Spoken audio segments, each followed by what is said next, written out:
பீமன் ஒருவருக்கு வணக்கம். அண்மையில விஜய் அவர்கள் மீது, அதாவது தமிழக வெற்றி கழகம் மீது ஒரு போர் தொடக்கிறோம் அப்படிங்கிற மாதிரி ஒரு கருத்துல செந்தமிழ் சீமான் அவர்கள் பேசியிருந்தார். பலரும் அந்த கருத்தை எதிர்த்தும் ஆதரித்தும் பேசிக் கொண்டிருக்கிறார்கள். நான் அண்மையில பார்த்து கொண்டிருக்கக்கூடிய ஒரு சில கருத்துக்கள், அரசியல் சதுரங்கம் அப்படிங்கிற ஒரு காணொலியில விக்னேஷ் அவர்கள் இந்த கருத்தை பத்தி ஆழ்ந்து பேசிக் கொண்டிருக்கிறார். முதல்ல தோழர் விக்னேஷ் அவர்களுக்கு ஒரு பெரிய வாழ்த்து சொல்லணும்னு நான் நினைக்கிறேன். ஏன்னா ஒரு நடுநிலையான இடத்துல இருந்து அவருடைய கருத்தையும் மற்றும் அவர்களுடைய பின்தொடர்பாளர்களுடைய கருத்தையுமே மதிச்சு அதுக்கான பதில் கூறிக்கொண்டிருக்கிறார். முடிஞ்ச அளவுக்கு அவரை நடுநிலையா காமிக்க முயற்சி செய்கிறார். இருந்தாலும் ஒரு யூடியூப் வலைகளை நடத்தி கொண்டிருக்கக்கூடிய இவருக்கு ஒரு பெரிய நன்றியை நான் தெரிவித்துக் கொள்கிறேன். ஏன்னா உள்ளபடி சொல்லணுங்கிற ஒரு முயற்சி எடுக்கிறார் இல்லையா, அதற்காக. ஆனாலும் ஒரு சில கருத்துக்கள் இருக்கக்கூடிய முரண்பாடுகள் மற்றும் அவர்கள் வெளிப்படுத்தின கருத்துக்கு ஆதரவா ஒரு சில முரண்பாடுகளுக்கு தேவையான பதில்களை கூறலாம் அப்படிங்கிறதுனாலதான் இந்த ஒரு சிறிய முயற்சியாக எடுத்திருக்கிறேன். பீமன் வலைவலையை புதிதாக பார்க்கிறவர்கள் பார்த்துட்டு அப்படியே போகாம சப்ஸ்கிரைப் பண்ணி உங்களுடைய ஆதரவை தெரிவித்தீங்கன்னா இன்னும் பல காணொலிகள் போடுவதற்கு எனக்கு மிகவும் ஊக்கமாக இருக்கும். வாங்க இந்த காணொலிக்குள்ள விவரமாக பேசலாம். சீமான் அவர்கள் கொள்கை இருக்கிறவங்களா இல்ல சினிமா ரசிகர்களா, யாரு ஜெயிக்கிறாங்க பார்ப்போங்கிற ஒரு கருத்தை முன் வச்சு பேசியிருக்காரு. திராவிட முன்னேற்ற கழகம், அதாவது திமுகவுடைய கட்சி தலைவராக இருக்கக்கூடிய நம்மளுடைய தமிழக முதல்வராக இருக்கக்கூடியவர்களை நேரில் சந்திச்சதுங்கிறத ஒரு பெரிய குற்றச்சாட்டாக வைத்துதான் இது பேச ஆரம்பிக்கப்பட்டிருக்கிறார். என்னுடைய முக்கியமான ஒரு கேள்வி என்ன அப்படின்னா, திராவிட முன்னேற்ற கழகம், அதாவது ஸ்டாலின் அவர்களை சந்தித்த பிறகு இது அதற்கு முன்னாலேயோ எங்காவது சீமான் அவர்கள் திராவிட முன்னேற்ற கழகத்தை நாங்கள் எதிர்க்க மாட்டோம், இல்ல திராவிட முன்னேற்ற கழகம் எதிர்க்க போவது இல்லை, திராவிட முன்னேற்ற கழகம் திமுக நமது எதிரி இல்லை என்று பதிவு செய்திருக்கிறாரா அப்படின்னா இல்லை. ரொம்ப தெளிவா சொல்லியிருக்கிறாரு. கொள்கை கோட்பாடு என்பது வேறு, தனி மனித மாண்பு என்பது வேறு. முழுக்க முத்து அவர்கள் மரணத்துக்கு ஸ்டாலின் அவர்களை போய் சந்தித்தது என்பது ஒரு தனி மனித மாண்பு. அதை தெளிவா அவரே சொல்லிட்டாரு. இதுல குழப்பிக்க வேண்டாம். முன்னாடி கூடிய ஒரு காணொலியுமே நான் ஒரு பூனை படத்தை பற்றி நான் எடுத்து சொல்லியிருந்தேன். அது ஒரு விஷயம் இருக்குங்க. அதுமாரி போக விஜய் அவர்களை எதிர்ப்பதற்கான முக்கியமான காரணம் என்ன அப்படிங்கிற ஒரு பக்கம் பார்க்கும்போது, ஹீரர் பாஸ்கர் அப்படிங்கிறவர் ஒரு காணொலி வெளியிட்டிருந்தாரு. ஒரு 3-4 மாதங்களுக்கு முன்பாக இருக்கும்னு நினைக்கிறேன்.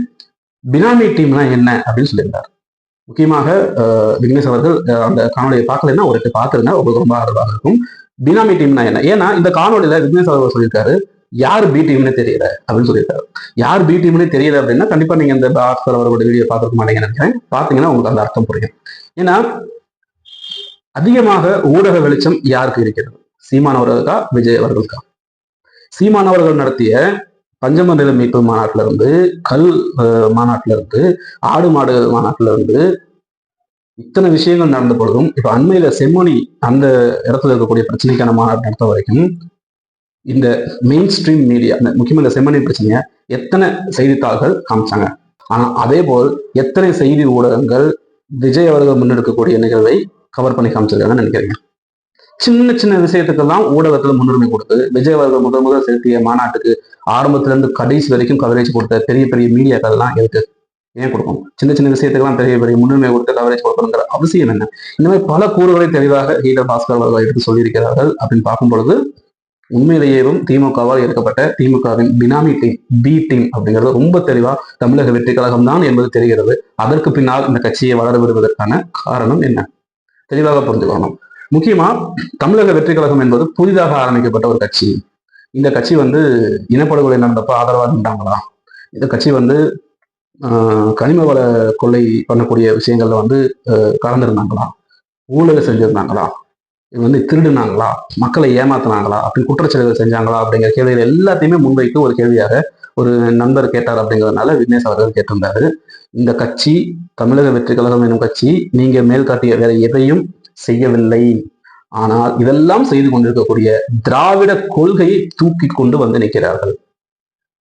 தமிழர்களின் ஆதரவாக இருக்கக்கூடிய ஒரு கட்சியாக இருந்திருந்தால் சீமானவர்கள் செம்மொழி பிரச்சனைக்கு எடுத்து பேசும்போது அங்கு இறந்தவர்கள் தமிழர்கள் என்று ஒரு கூற்று இருந்தாலும் அதே செம்மொழி பிரச்சனையை எடுத்து ஏன் விஜய் அவர்கள் பேசவில்லை? தமிழர்களுடைய, தமிழ்நாட்டுடைய மரம் பனை மரம், அந்த பனை சார்ந்த விஷயங்களுக்கு ஆதரவு தெரிவிக்கிறதாக சொல்லக்கூடிய நாம் தமிழர் கட்சி, சீமானவர்கள் தமிழர்களுக்கு ஆதரவாக இருக்கிறார்கள், விஜய் அவர்கள் தமிழர்களுக்கு ஆதரவாக இருக்கிறார்கள் என்றால் சீமானுக்கு ஆதரவு தரவில்லை என்றாலும் ஏன் அவர் அவருடைய உரிமை சார்ந்த விஷயங்களை பற்றி பேசவில்லை? மதுக்கு எதிராக எடுக்கக்கூடிய போராட்டங்களாக இருக்கட்டும், திமுகவுக்கு எதிராக இருக்கக்கூடிய போராட்டங்களாக இருக்கட்டும், சீமான் அவர்கள் செய்கிறார்களே, ஏன் விஜய் அவர்கள் செய்வதில்லை அப்படிங்கிற ஒரு கேள்வியை ரொம்ப முக்கியமாக வந்து கேட்க வேண்டியிருக்கு. அது மீறி போக ஊடக வெளிச்சம் நம்ம முன்னாலேயே சொல்லியிருந்த மாதிரி யார் பீட்டிங் அப்படிங்கிற ஒரு கருத்தையுமே கொஞ்சம் சொல்லியிருக்கேன். ஒரு சின்ன எடுத்துக்காட்டா பார்த்தோம் அப்படின்னா, ஒரு செடிய பிடுங்கிறது எளிமையா, இல்ல ஒரு மரத்தை வெட்டுறது எளிமையா? ஒரு புதிதாக வந்த கட்சி தமிழர்கள் சிந்தனை இல்லாமல் திராவிட சிந்தனையோடு வந்திருக்கிறது. இந்த கட்சி இப்படியே வளர்ந்தால் திராவிட சிந்தனையோட வளரும் பொழுது, ஏன் எத்தனை வருஷம் 13 வருடங்கள் 15 வருடங்களாக இங்க இருக்கக்கூடிய இளைஞர்களுக்கு திராவிடம் தான் நம்மளுடைய எதிரி அப்படின்னு திராவிடத்துக்கு எதிராக ஒரு பெரிய ஒரு 36 லட்சம் மதிப்பிருக்கக்கூடிய கூட்டத்தை கூட்டிக் கொண்டிருக்கக்கூடிய சீமான் அவர்கள் தமிழர்கள் ஆதரவாகத்தான் செயல்பட்டு கொண்டிருக்கிறார். அப்படிங்கிறப்ப இதே திராவிடத்தை தூக்கி சுமக்கணுங்கிற அவசியம் தமிழ் இனத்தை சார்ந்த விஜய் அவர்களுக்கு வந்த அவசியம் என்ன அப்படிங்கிற கேள்வி இருக்கிறார். அப்போ சின்ன பள்ளி கொடுத்தே நம்ம படிச்சிருக்கோம், ஒன்னா சேர்ந்து நின்னாலும் ஜெயிக்க முடியும் அப்படின்னு. உங்களுடைய கொள்கை கோட்பாடுகள் சிந்தனை எல்லாத்தையுமே சீமான் அவர்கள் ஒருத்தர் முன்னெடுத்து போய்கிட்டு கொண்டிருக்கிறார்கள் என்றால் அவருடன் சேர்ந்து ஆதரவு கொடுத்து தமிழர்களை காப்பாற்றக்கூடிய ஒரு வேலையை செய்ய வேண்டியதானே. முன்னோடியா இருக்க தன்னுடைய எண்ணத்திலையும் தன்னுடைய சிந்தனையிலையும் முன்னோடியா இருக்கக்கூடிய ஒருவருடன் சேர்ந்து பயணிப்பது தானே சரி. ஆனால் நான் புதுசாக கட்சி ஆரம்பிக்கிறேன்னு சொல்லிட்டு சீமான் அவர்கள் சொன்ன சிந்தனை கோட்பாடுகளவே நீங்களும் கையில வச்சுக்கிட்டு, ஆனால் நான் திராவிடத்தை ஆதரிப்பேன் என்று சொன்னீர்கள் என்றால் இதுல என்ன இருக்கு? அப்போ துரோகம் இல்லையா?